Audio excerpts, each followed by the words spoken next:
Dun.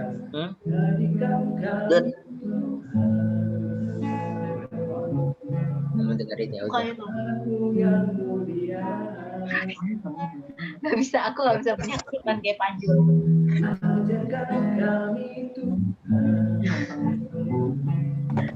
Lambang muka mirip Panjul gimana? Jojo.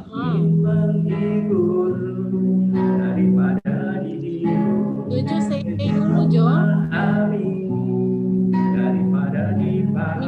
Lihat.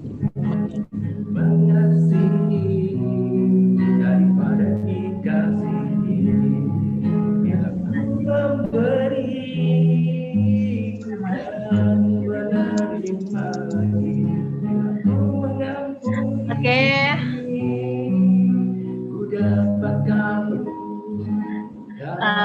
Punten kamu. Yang tiada berkesudahan. Itu ajaran Papa Fransiskus. Itu saya ubah dari Mada Bakti. Ore. Menghadirkan kami damai, pemberi damai. Berubah menjadi religius sekarang. Iya, bisa. Ya, oh kita ini agak ngerok itu lah. Agak ngerok ya. Jadi kan. Ini enggak salah. Alatmu yang ini moderatornya. Iya, iya. Daniel. Ya. Ya mau. Iya. Sebentar. Kita mau share screen dulu. Nah, mau doa. Bobo aja ya kamu. Oke. Oh ya. Lumayan. Oke, selamat malam dan teman-teman semua. Semuanya. Tuhan berkati. Sehat-sehat selalu ya. Amin. Nah, kita selamat berjumpa kembali di Bible Study malam ini. Malam ini temanya sebenarnya secara bahasa Indonesianya tuh iman gitu ya. Nah, tapi di PPT hari ini kita tulis faith gitu. Biar keren. Enggak biar gaul, enggak. Karena lebih esak aja gitu biar keren. Oke, enggak apa-apa. Nah, sekarang sebelum kita mulai pertemuan malam ini, kita mau mempersiapkan hati kita sebentar. Kita mau mohon bimbingan Tuhan. Jadi mari kita hening sejenak. Juga untuk teman-teman selama proses doa dan bukaan, mohon di mute semua ya. Jadi yang dibuka hanya WL-nya aja gitu. Mungkin Bapak host bisa membantu, yang belum di mute tolong di mute gitu. Nanti setelah itu akan dibuka kembali. Oke. Oke, mari teman-teman, saat ini kita mau hening sejenak. Kita pejamkan mata. Kita mau menyadari kehadiran Tuhan.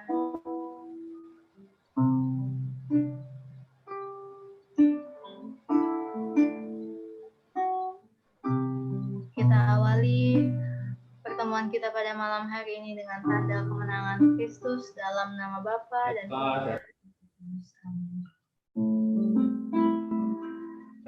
Selamat malam, ya Allah Bapa, Putra dan Roh Kudus. Sungguh besar kasih-Mu bagi kami ya Tuhan. Meski di tengah situasi pandemi ini, Engkau berikan kami kesegaran. Engkau berikan kami sarana untuk semakin dekat dengan-Mu. Kau berikan kami kesempatan malam ini Tuhan, untuk boleh duduk diam di kaki-Mu. Kini Tuhan, kami datang dengan segala kelemahan, dengan segala kepenatan, juga dengan segala kesibukan Tuhan. Kiranya Kau urapi kami dengan Roh Kudus-Mu. Kau terangi jalan-jalan kami Tuhan. Karena seringkali dalam hidup kami hilang arah.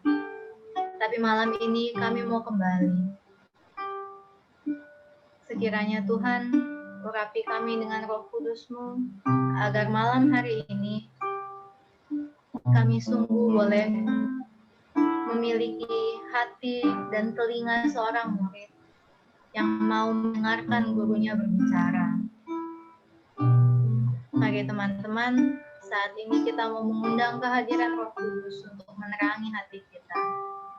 Kita mau angkat lagu Terang Cahayamu.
Kita ulangi lagu ini sekali lagi. Roh Kudus Sang Pemimpin. Sang Penghibur. Roh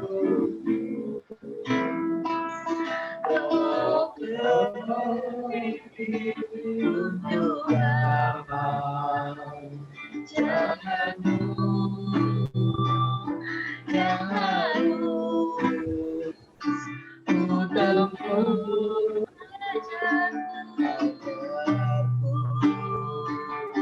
tempuh mengerti yang harus ku berbuat tanpamu.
Ya Tuhan, seringkali dalam jalan-jalan hidup kami melalui jalan yang gelap.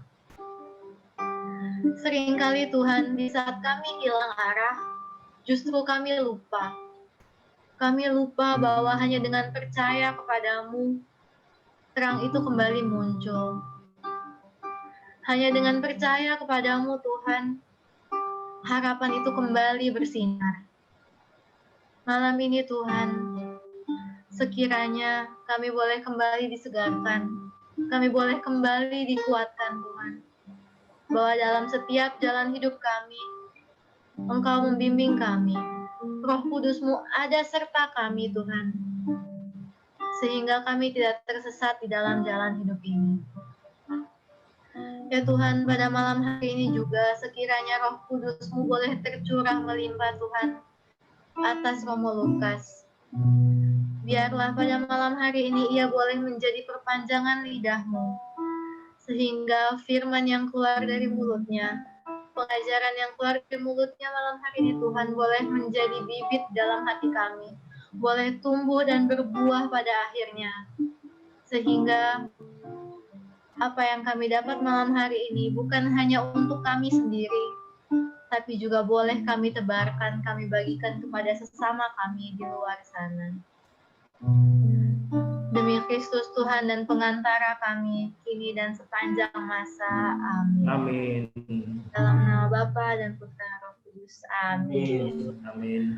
Oke, sekarang kita boleh lanjutkan kembali. Romo Lukas, Ya. silakan. Selamat malam. Baik, yang sudah mempunyai Alkitab mungkin bisa menyiapkan dari mungkin Alkitab elektronik, ada juga yang punya di laptop, bisa disiapkan dari Injil Matius. Injil Matius ada bab 25. Injil Matius bab 25 ayat 1 sampai dengan 13. Matius 25 ayat 1 sampai 13. Memang tema ini baru saja kita rayakan pada hari Minggu lalu, hari raya para kudus. Tapi tetap aktual saya kira. Ini dalam kaitan dengan iman, khususnya untuk kita semua ya, Matius 25 1 sampai dengan 13. Baik, saya akan bacakan. Pada waktu itu, hal kerajaan surga,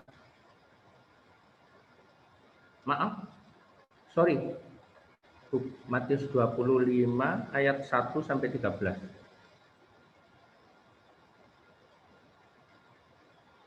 Oh, sorry. Ini hari Minggu biasa. Sorry, maaf ya. Sebentar, bukan itu. Hari Raya para Kudus. Bentar. 2 November. Sorry. 2 Matius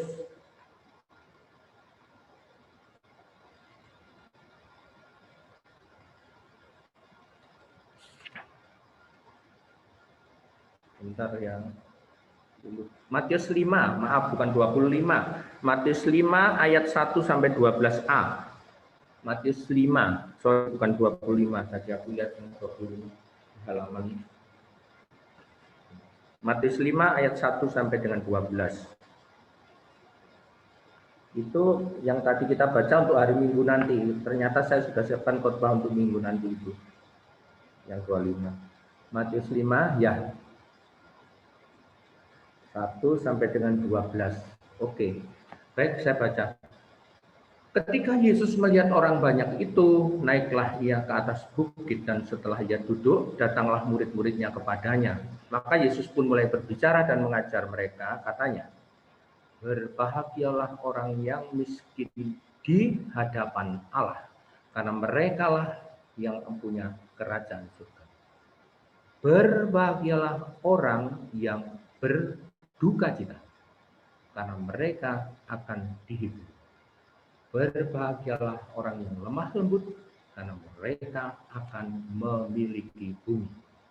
Berbahagialah orang yang lapar dan haus akan kebenaran, karena mereka akan dipuaskan. Berbahagialah orang yang murah hatinya, karena mereka akan beroleh kemurahan. Berbahagialah orang yang suci hatinya, karena mereka akan melihat Allah. Berbahagialah orang yang membawa damai, karena mereka akan disebut anak-anak Allah.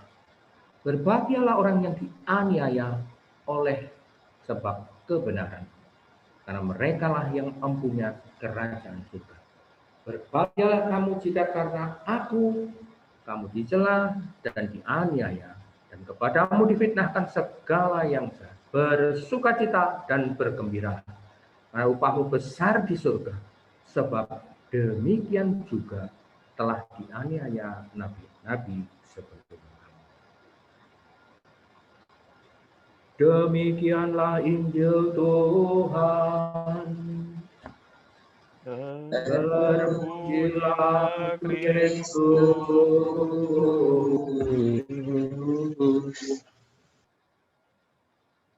Baik rekan-rekan yang dikasih Tuhan, kalau kita mendengar firman Tuhan yang dituliskan oleh Santo Matius, mungkin kita melihat konteks bahwa Injil Matius mempunyai tema tentang kerajaan Allah.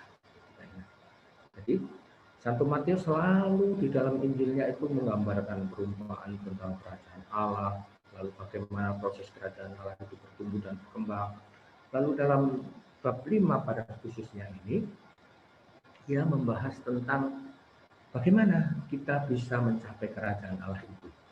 Nah, kalau baru-baru ini, Anda kalian tentu pernah menyaksikan pagelaran seorang kudus masih muda, Carlo Acutis, ya, yang di Itali itu oleh Bapak Paus disebut orang kudus milenial dengan celana jeans, selalu sepatu kets yang kudus. Pada waktu dia dimakamkan dan dia masih terlihat jenazahnya utuh, dia digelarkan sebagai beato, ya, artinya yang berbahagia. Bahasa Latinnya beato. Sebelum menjadi orang kudus santo, prosesnya dia dinyatakan dahulu sebagai beato. Nah, kata beato yang berbahagia ini yang bisa diterapkan dalam Injil hari ini tentang yang berbahagia. Berbahagialah kamu, berbahagialah kamu, berbahagialah. Jadi kalau dalam bahasa Inggris ada istilah mungkin joyful, ya, ada joyful, ada juga happiness. Mungkin kata yang tepat dalam terjemahan berbahagia Injil ini adalah happiness. Jadi happiness itu bukan hanya sekedar ya kita riang gembira, perasaan saja ya, atau periferial yang muncul di permukaan, tetapi sungguh-sungguh happiness itu menjadi sesuatu attitude, menjadi bagian keseluruhan hidup. Jadi happiness itu merupakan satu seperti dikatakan, berbahagialah kamu yang miskin.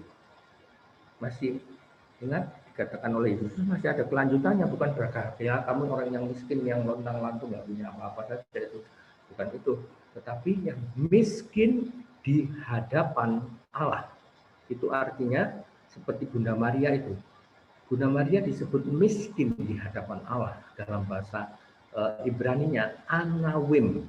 Itu artinya bukan berarti dia tidak punya apa-apa, bukan berarti dia nggak ada makanan atau minum, tidak. Tapi orang yang miskin di hadapan Allah itu orang yang berserah sepenuhnya ke hadirat Allah. Itu yang disebut orang yang paling berbahagia, karena dialah yang empunya kerajaan surga. Lalu yang kedua, berbahagialah mereka yang berduka cita. Nah, kan aneh. Kalau kamu baca Injil itu semuanya pasti akan kebalik. Maka kalau kamu mendengar lagu-lagu Melu Yesus, pancen seneng, pancen seneng, pancen seneng, oh keliru, itu keliru. Itu Melu Yesus itu sungguh soro. Melu Yesus pancen soro sebenarnya kalau itu Yesus. Karena dalam firman Tuhan itu, dalam Injil itu tidak ada kata-kata joyful, lalu kata-kata yang sukacita yang meluap-luap, tidak ada. Tapi adanya itu, kalau kamu mau bersuka cita, kamu harus berduka cita. Nah, itu kan kebalik sekali syaratnya. Yesus katakan untuk itu, dia katakan berbahagialah orang yang berduka cita karena mereka akan dihibur oleh Tuhan. Yang selanjutnya, berbahagialah orang yang lemah lembut hatinya. Yesus sering mengatakan, belajarlah daripadaku sebab aku lemah lembut dan rendah hati. Belajarlah menjadi seperti anak kecil itu, lemah lembut dan rendah hati. Itu berkaitan sekali dengan sikap anawim, miskin di hadapan Tuhan, berserah.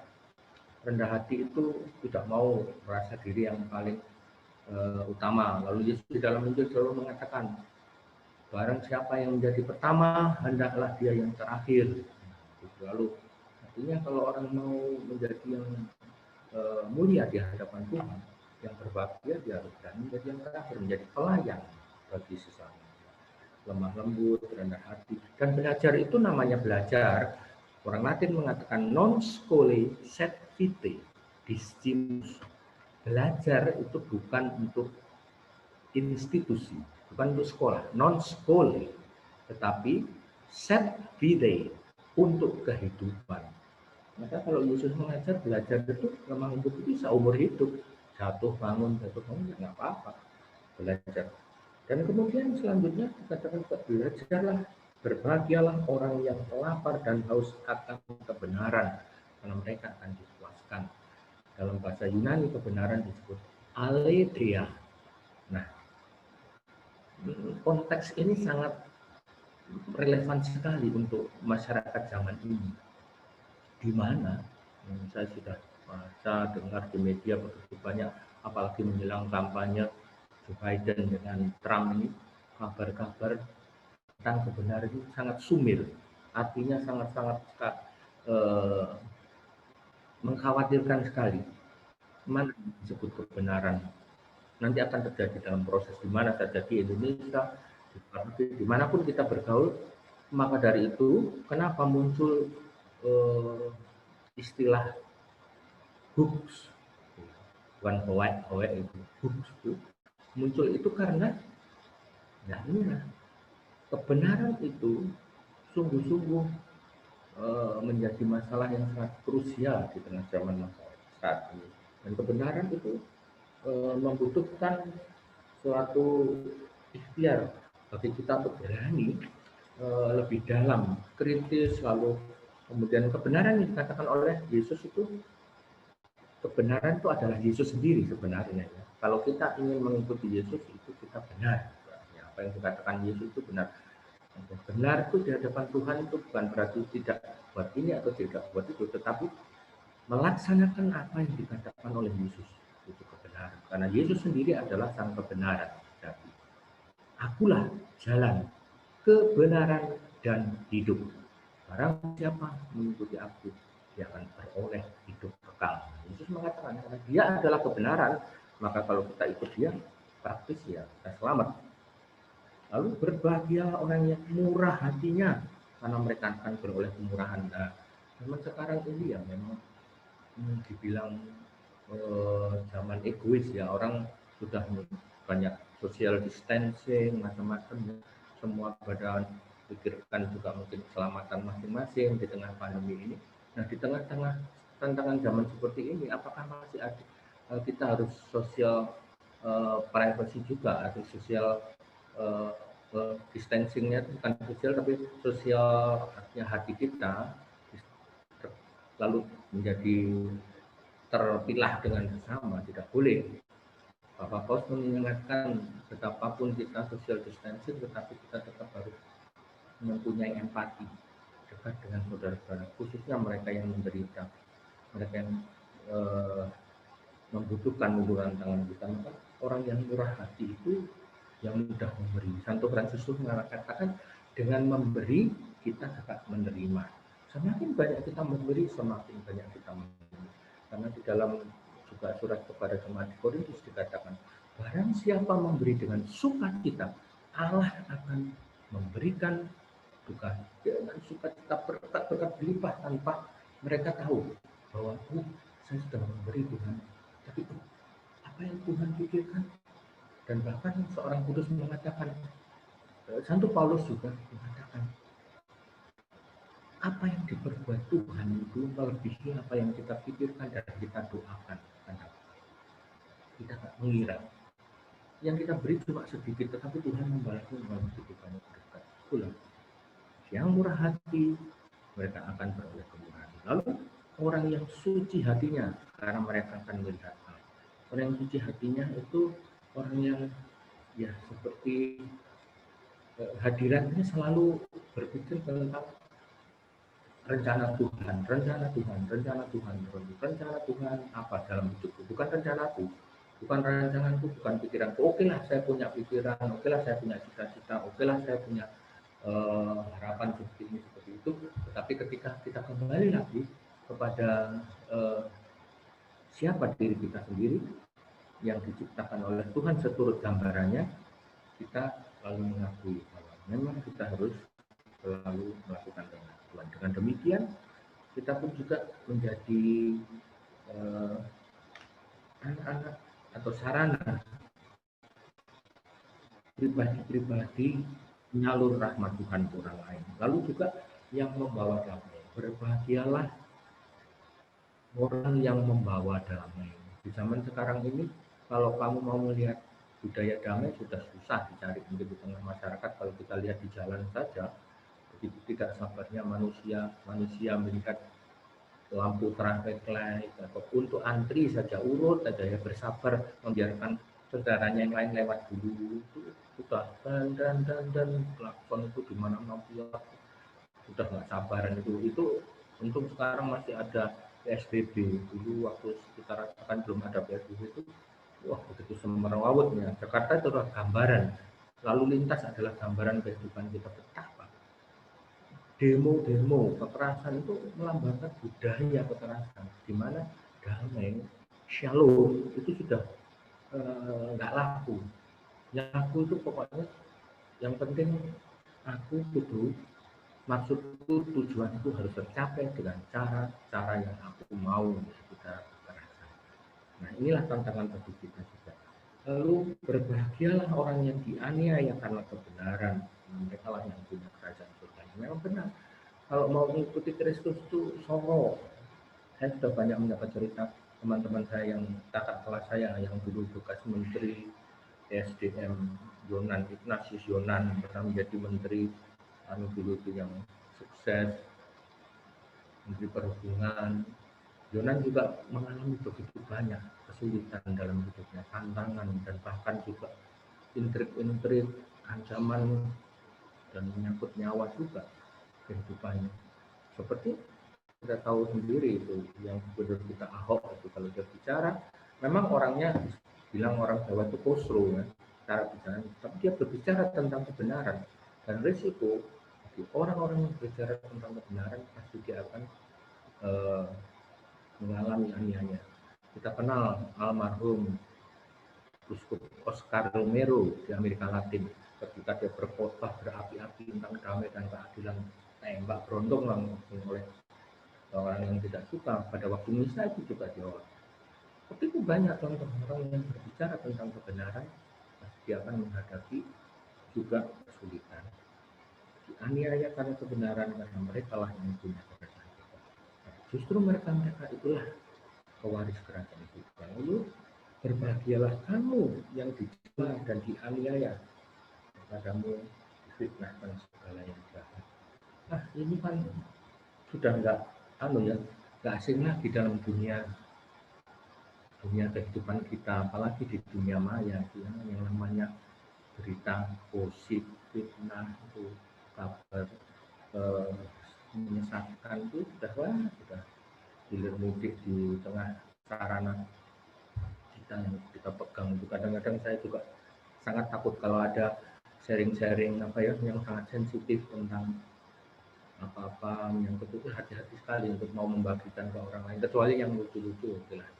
Tapi kalau yang menyangkut sara yang itu saya selalu mengingatkan teman-teman baik di grup di mana-mana yang menyangkut sara itu kamu harus betul-betul pelajari, cari lagi di internet, searching lagi ya, apakah di mana sumbernya itu benar atau enggak, lalu sampai ketemu asalnya di mana peristiwa itu terjadi dan bagaimana.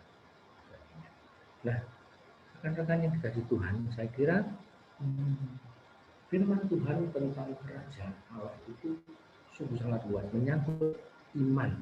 Dalam kitab Ibrani disebut dasar, Ibrani bab 10 ayat 11. Iman adalah dasar dari segala yang kita harap, bukti dari segala yang kita harap. Nah, itu yang disebut iman. Jadi kalau kita mendasarkan seluruh sikap kita itu pada sesuatu yang ya kita nggak usah pikirkan dulu lah hasilnya, nanti Tuhan pasti akan atur. Lalu kita melakukan apa yang disebutkan berbahagialah sikap-sikap itu, maka tentu di dalam kehidupan kita akan memperoleh kerajaan surga. Dan kerajaan surga sekali lagi bukan masalah makanan, minuman, ataupun senang, nyanyi-nyanyi, enjoy itu tidak, tapi masalah kerajaan surga itu damai, sukacita, sejati, bes shalom, segala yang baik. Jadi sempurna, segala yang sempurna itu yang kerajaan. Nah itulah yang sebenarnya menjadi tema Injil Matius, dan lebih fokus lagi kepada bab 5. Bagaimana kita bisa mencapai kebahagiaan itu dengan sikap iman kita mengikuti petunjuk-petunjuk tadi, 8 sabda bahagia itu, 8 sabda itu diikuti bagaimana kita bisa. Nah itulah sekedar mungkin feedback yang umpan yang saya berikan kepada anak kalian dalam firman ini. Saya lebih senang kalau rekan-rekan yang mengikuti acara di tempat ini bisa bertanya jawab gitu. Saya lebih luas temanya supaya saya juga siap banyak, karena tema ini sangat luas sekali. Kalau kita mengambil satu ayat itu sebenarnya berada di satu aja sudah cukup gitu. Yang miskin saja sudah wah banyak. Tapi nggak apa-apa. Ini temanya kan tentang iman. Jadi bagaimana iman adalah dasar dari segala yang kita harap, buktinya nanti dulu. Artinya yaitu bagaimana kita melaksanakan sabda bahagia dan kehidupan kita. Sekarang saya bisa mengembalikan lagi kepada moderator bagi rekan-rekan yang terkasih yang ikut dalam acara ini, boleh tanya, boleh mengaku. Ya oke. Kalau umpamanya yang menyinggung tentang tema lain tidak masalah. Ini sangat luas sekali dari yang dibicarakan dalam bab 5 itu. Baik, monggo. Silakan saya kembalikan kepada moderator. Mbak apa?